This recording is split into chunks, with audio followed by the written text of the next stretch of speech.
What's up everybody, Chris here from Bold Canyon Outdoors and Tyri Lights, and today we're going to be putting on a brand new Tyri light on the front of the BCO Adventure Jeep. So what we're going to put on is going to be the Tyree V12 light bar. So I'm going to take it out of the box and show you what we're looking at.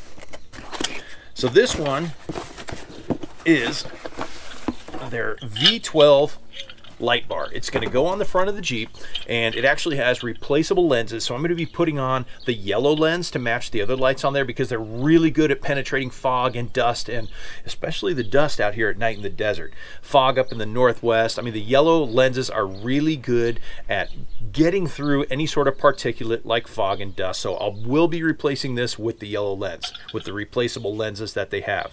It also has a really nice mounting system that's reversible, so you can run it in the way or out the way, and it has an adjuster on it, so you've got the two bolts here instead of one like most light bars have. You can actually adjust the tilt and really make it solid in place. Now this light has a 4300 effective lumen brightness on it.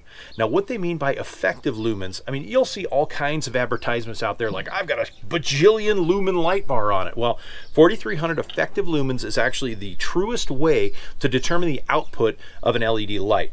The reason is the effective lumen is they turn these lights on, they get it up to temperature, and they run it where it's going to be running kind of at full time. A lot of companies will pop the light on. Well, when you turn an LED light on, kind of like an HID where you get that first initial big blast of light, LEDs are very similar. When you first turn it on, it's super bright, it's super white, and it can give you kind of a false reading of what your lumens are. So effective lumens are running at temperature on a consistent basis, and it gives you a true lumen output. So this is 4300 effective lumens.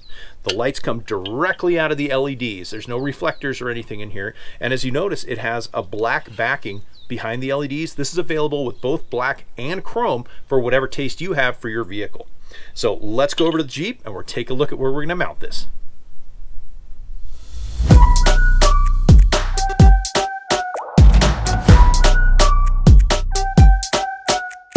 Max power, I'm about to go, we're doing better. If I ever lose, set it on faster than ever. If I ever lose, set it on, we're doing better. Hitting all the goals I can. Bigger, bolder, faster. I'm going to the maximum. I'm going to the maximum. All right, here we are at the front of the Jeep, and I'm going to be mounting it right on these two mounting points. I used to run a smaller pod light up here. It wasn't very good, and so I pulled those off, but I left the mounts on it because with the reversible tabs, plus a little bit of extra room on here, it's going to mount here perfectly. Now I also have the existing wiring, so it's going to plug right into the back of the V12. You can see right here, they have a wiring port that's actually on the light itself. So instead of having a pigtail that's hanging out and getting in your way, you can actually run your wiring directly into it. Now my life's a little bit easier because I do have some existing wiring, but all Tyri lights do come with wiring with an industry standard waterproof plug that's going to plug right in if you need to add it to your existing wiring harness. Luckily I have existing wiring, so it should be a pretty easy plug and play.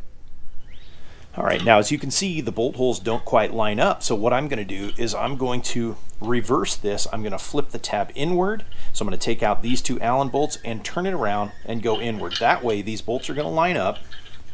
I'll be able to center it right here, have it facing outward. It's going to be protected by this bar, and we'll be good to go. So let me get these reversed and we'll get started.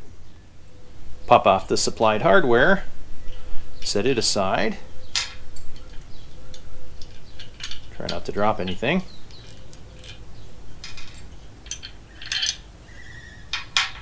And we'll take our Allen wrench and we'll pop these guys off.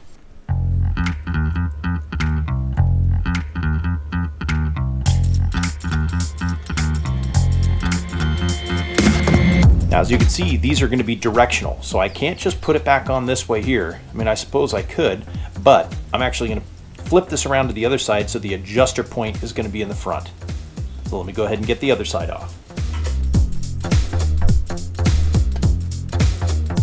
All right, with both of them off, I can take the one from the reverse side and it's actually going to go back on here. But what I'm going to do is I'm going to mount them on the mounting plate first. So I need to get a couple of big washers here, and I'll mount them both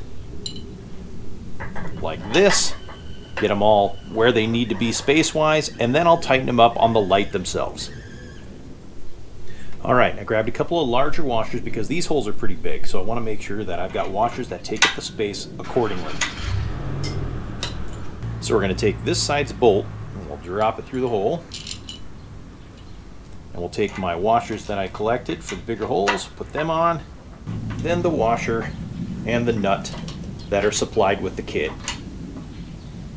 Now there's no need to tighten this down right now because obviously I need to get it centered and get the distance correct on the light itself. So once I get this threaded on a little bit, I'll go ahead and put the one on the other side. Then I'll get it all fitted and measured, and then I will tighten these down. Same thing on this side. Grab the bolt. We'll put it through the supplied hardware, the mounting bracket.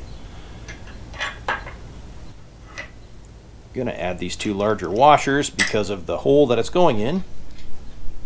Then put on the supplied washer and the supplied nylock nut. Now once the mounting brackets are both on there finger tight, what I'm going to do is I'm going to fit the light in. Put this guy right here, and then we're going to thread in the bolts that hold it into the bracket.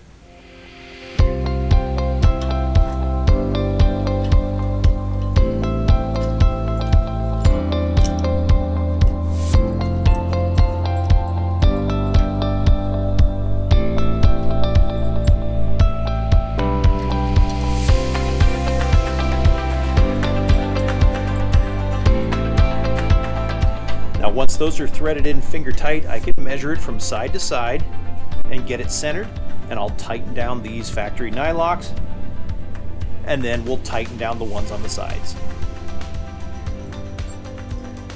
Now the mounting bolts can be a little bit of a tight squeeze up here, so since these are only finger tight on the brackets, we'll just tilt it upwards like that, and we'll use our two 13mm wrenches to get it all tightened down.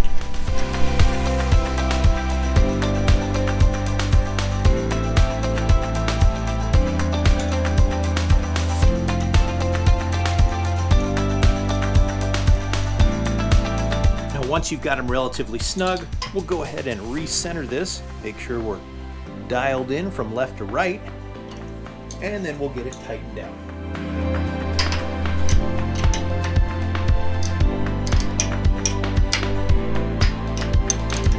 Now with the brackets tightened down to the mounting point, you still have some wiggle room here because of the adjusters on the side here.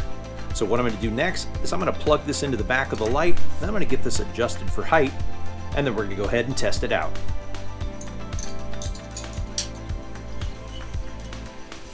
There we go. That's plugged in. And I'm going to set this sort of straight up and down right now. And go ahead and tighten up the sides. And then we'll try it out.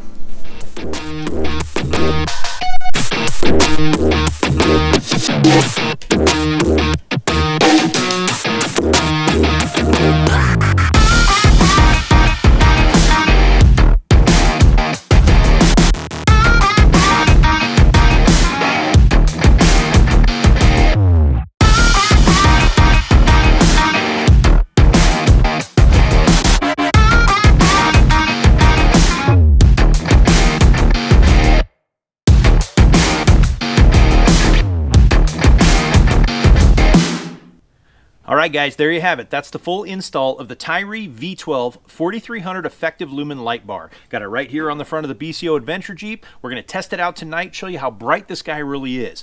But for now, if you guys have any questions, comments, or concerns, leave them below. Be glad to hear from you. Also, I'm going to put some links down below on where you can find some Tyree lighting for your rig. But that's it for now. So for Bold Canyon Outdoors and Tyree Lighting, this is Chris signing off. Happy trails, everybody.